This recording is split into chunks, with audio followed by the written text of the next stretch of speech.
bunch of years ago, when my kids were really little, we took a family trip to Buenos Aires, Argentina. My wife had a work thing there, and she also has a cousin who runs this incredibly great bagel place called Jacob's Bagels. If you're ever down there, check it out. We had used miles to buy the tickets, and we're hoping there was some chance we might get upgraded to business class for the long flight. As we're waiting at the gate, I go up to the counter just to check on our upgrade status.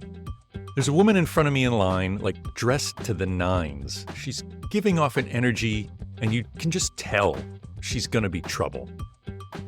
There are two agents working the counter, and we both get called up at about the same time. She goes to one agent, I go to another. I ask if there's any chance we might get upgraded, and I kind of overhear the woman next to me just demanding that her entire family of 4 be upgraded from business class to first. The agent tells her it's unlikely the entire family will get moved to first, but she'll look into it.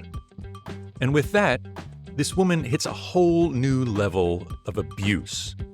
She has platinum status, how dare they treat her this way, this kind of service is inexcusable, and so on and so on.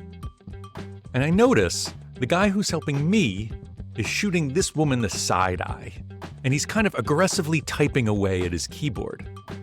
He prints out new boarding passes and hands them to me, and says to me a little bit louder than necessary, "We've been able to upgrade one of you to business class and the other 3 to first class." He says this in such a way that I couldn't help but conclude that he had just given me the first class upgrades that this pain-in-the-ass woman was demanding. I didn't ask any questions, I just took the boarding passes and ran. Although as I was leaving, I could hear the gate agent helping the annoying woman say, "Oh, I'm so sorry," and then I couldn't catch the rest. Once we were on the plane, I settle my wife and kids into the ridiculous luxury of first class, explaining to kids that this is not normal and to not get used to this. And I went back to my seat in business, which was beyond comfortable. But then I hear across the business class cabin that same woman now absolutely abusing the flight attendants as she and her family were forced to suffer the unspeakable indignity of slumming it in business class all the way to Buenos Aires. So this week, I want to talk a little bit about entitlement and privilege. See how they relate to our bedrock American principle of equality, and how those concepts relate to another bedrock principle, the one I started talking about last week, freedom. Stay tuned.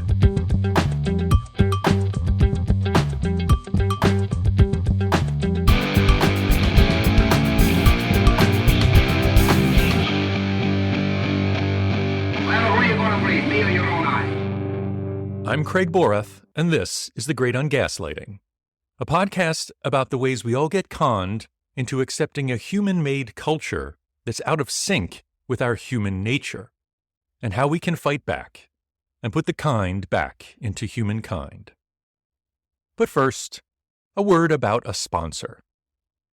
This week's episode of The Great Ungaslighting is not brought to you by Plexure. Never heard of Plexure? Well, hopefully someday soon you will, and you'll be exactly as pissed off about what they and countless other companies like them actually do. Plexure is what they call a customer engagement data platform that captures, analyzes, and understands customer purchasing behavior. They say their foundation sets the stage for Plexure's deep personalization capabilities and content solutions that make each customer feel as though their dining or purchase experience was designed just for them. Ooh, designed just for me. Where do I sign up? Well, if you're using the apps for McDonald's, 7-Eleven, White Castle, and many others, you've already signed up. And what exactly have you signed up for? Well, Plexure calls it personalized pricing. But folks like Cory Doctorow more aptly refer to it as surveillance pricing. So, fun fact, you remember all that data you've provided to every online store you've ever bought anything from over the years? Remember how those stores told you they'd use the data to improve your customer experience, delivering exactly what items you want to buy when you want to buy them? Well, it turns out that companies like Plexure make that happen. But that's not all they're personalizing. They're also using the wonders of modern technology to change the price for what you're thinking of buying. And, shocker, even though they claim that it's a way to deliver lower prices, that's not exactly the value proposition Plexure is offering its clients. To them, Plexure is boasting that they can predict a customer's payday and then raise the prices of everything they want to buy while they're feeling flush with cash. So, next time you go online and do anything, or are enticed to install an e-commerce app with some tiny discount or incentive, remember that ultimately all that data is collected for a single purpose. And it's not so you'll feel like the experience was designed just for you. It's to figure out the highest possible price that can be extracted just from you.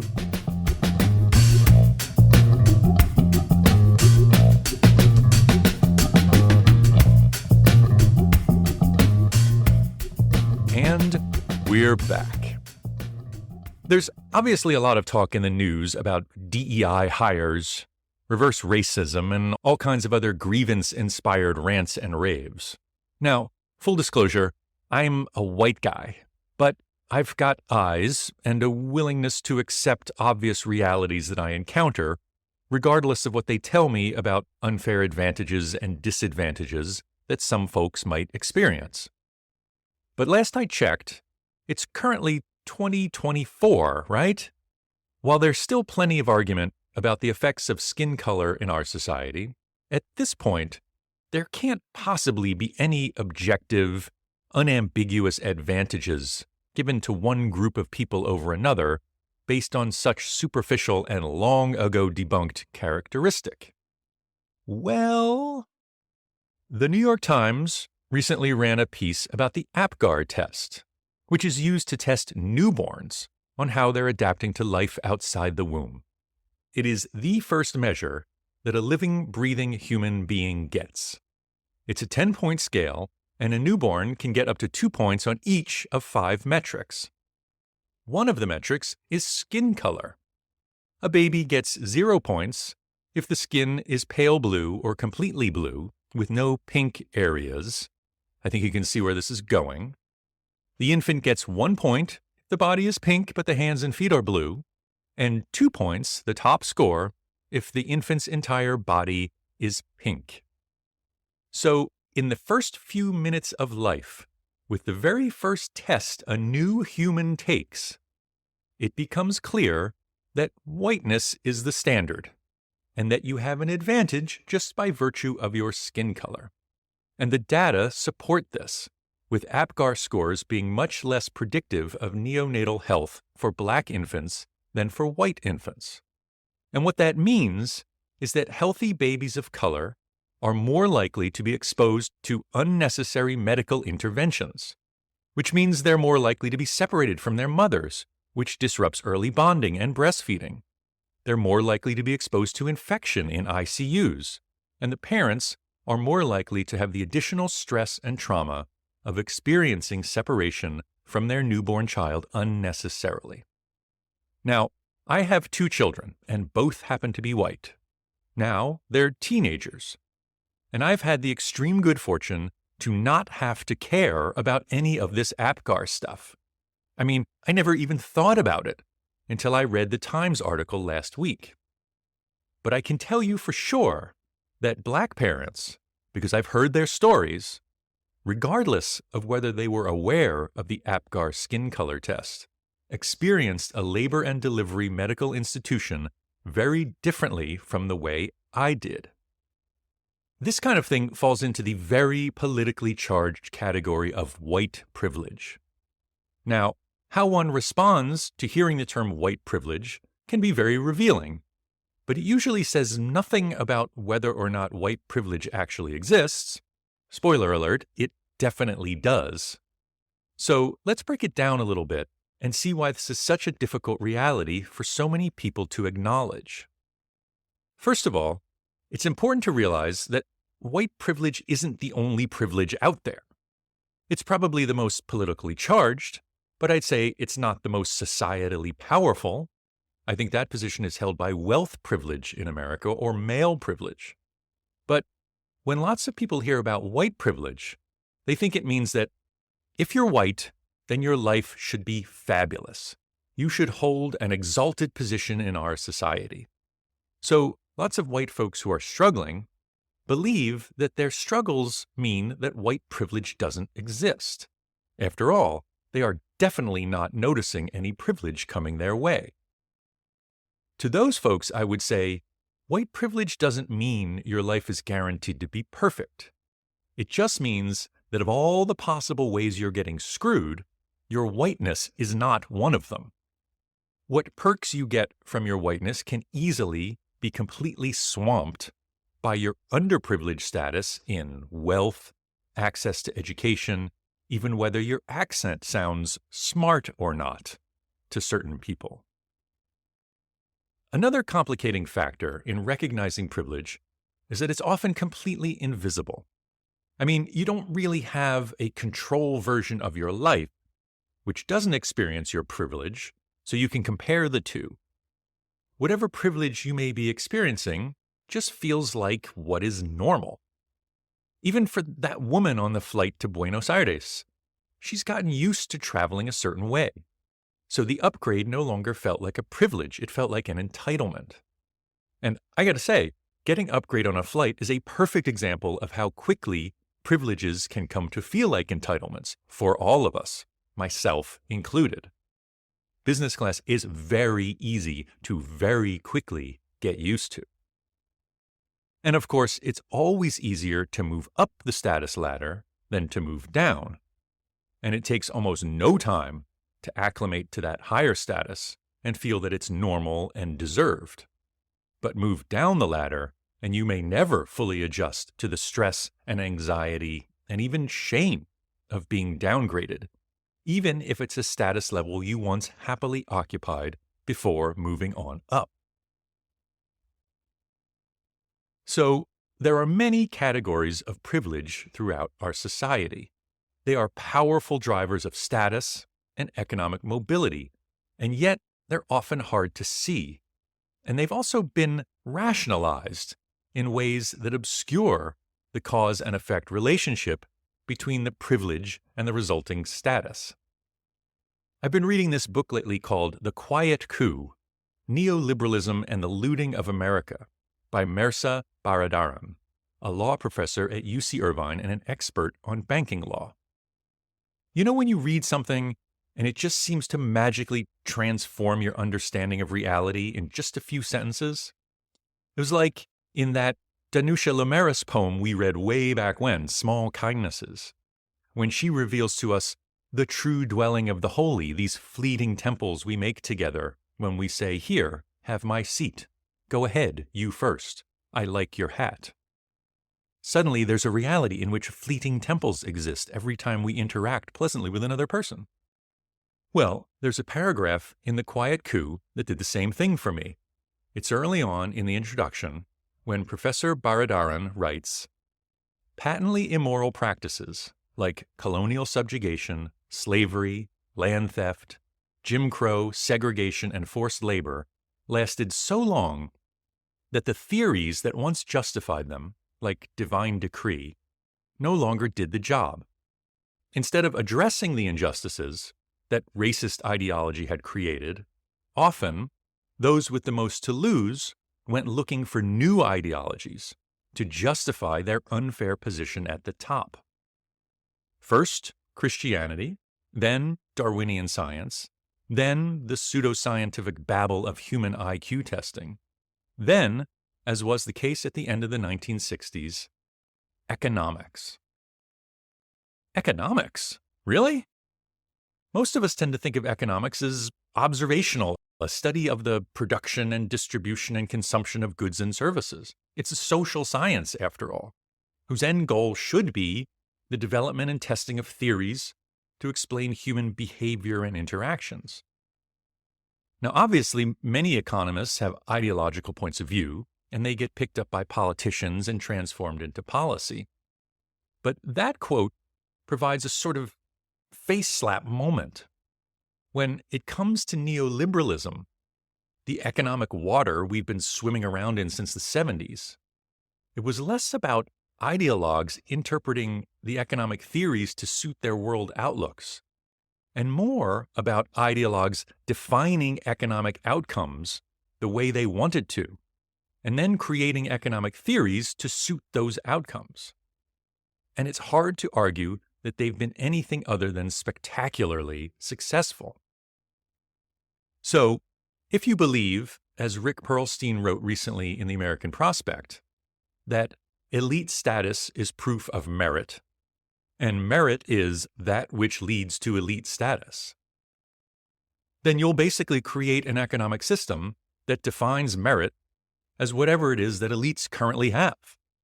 Then that's the ideal. That's how success is defined. And anything that gets in the way of success must be eliminated. I mean, who would want to stand in the way of success, even if success is only really available to those who are already privileged with those predefined attributes? And over the decades, this ideology has metastasized throughout the American economy. And the results are exactly as intended: massive wealth inequality and anemic social mobility.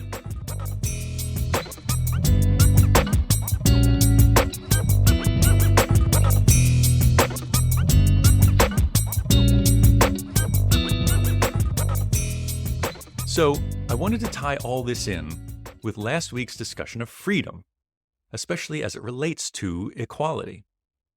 As I was researching the history of neoliberalism, I came across this quote from economist Milton Friedman.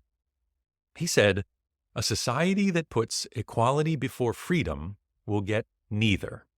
A society that puts freedom before equality will get a high degree of both." It's interesting that he said that in 1980, which was kind of the birth year of the neoliberal era we've been living in ever since. You could call it the Reagan era of low taxes, low regulation, worker-unfriendly policies, an emphasis on individual negative freedom, that is, freedom from interference by the government, but very little emphasis on the attainment of human potential, particularly through public institutions like education, universal healthcare, and housing, and environmental regulation that could ensure a healthy, sustainable environment for everyone. You know, promoting the general welfare for ourselves and our posterity, as it says in the opening lines of that document that neoliberals are so fond of quoting. So, in 1980, Friedman was probably nodding to the Soviet Union when he said a society that puts equality before freedom will get neither.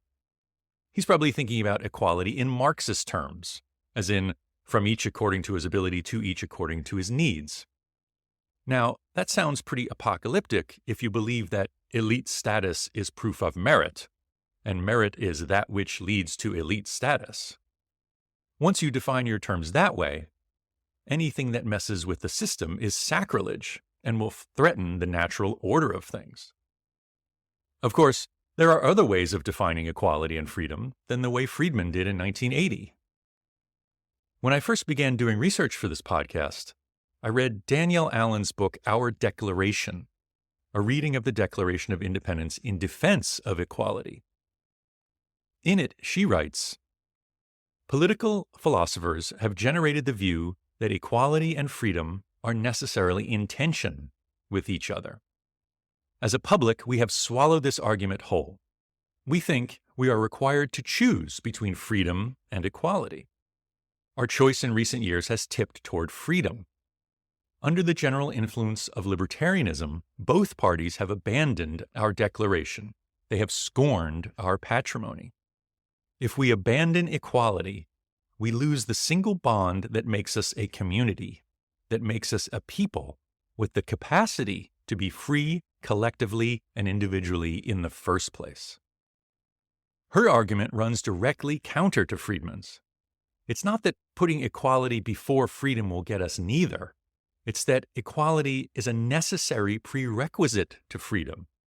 If you don't have equal rights, and protection under the law, equal access to education, healthcare, housing, clean air, and water, how can you possibly enjoy the positive freedom of maximizing your potential, living a fully rewarding life?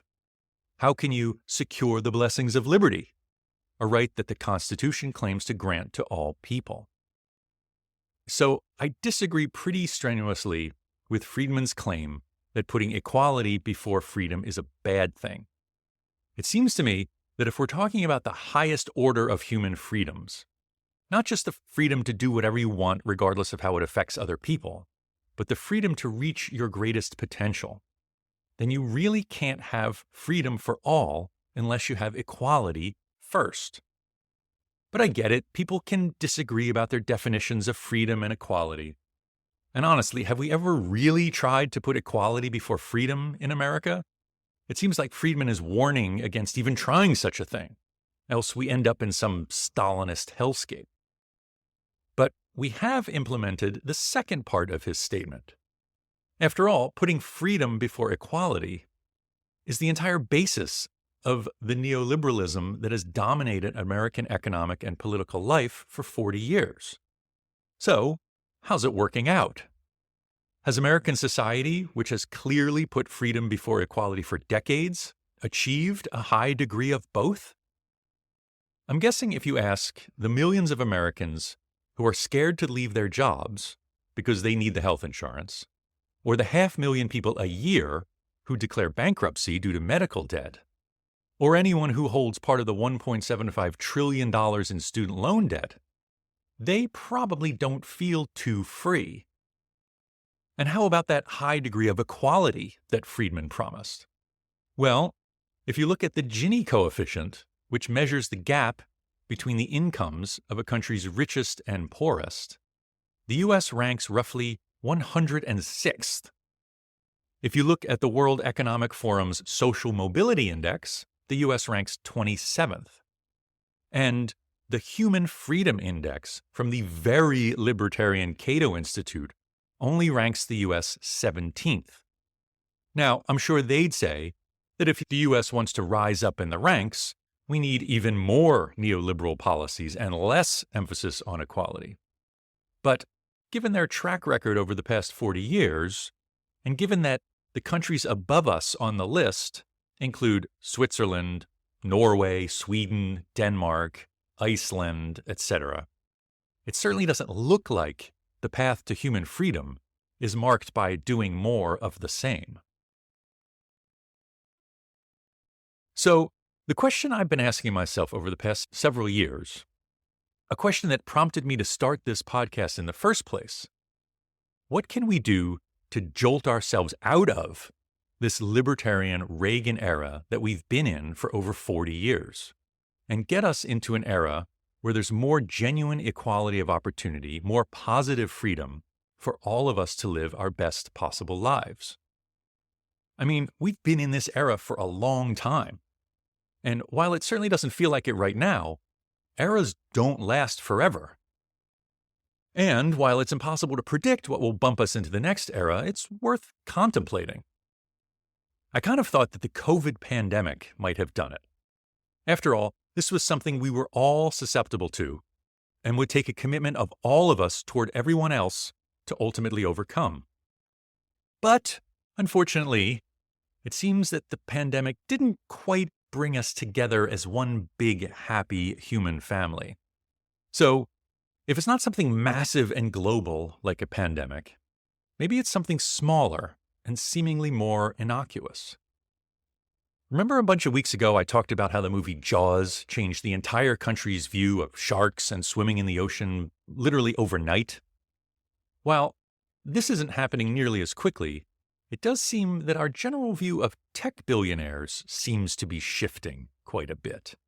And while Musk and Bezos and Zuckerberg get most of the attention, one billionaire recently made the news in a way that might touch on just the right pressure points to really jolt the public's consciousness about our current era and how we might want to move on from it.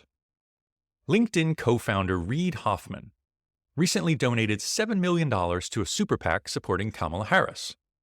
First of all, let's not lose sight of the fact that it's legal for any one individual to support a political candidate with that much money, which is insane. Money is speech, my ass. But then, as if to make it perfectly clear why he is giving so much money, Hoffman said the quiet part out loud and strongly encouraged Harris, if elected, to replace Federal Trade Commission Chair Lina Khan. Obviously, money isn't just speech, it's policymaking too.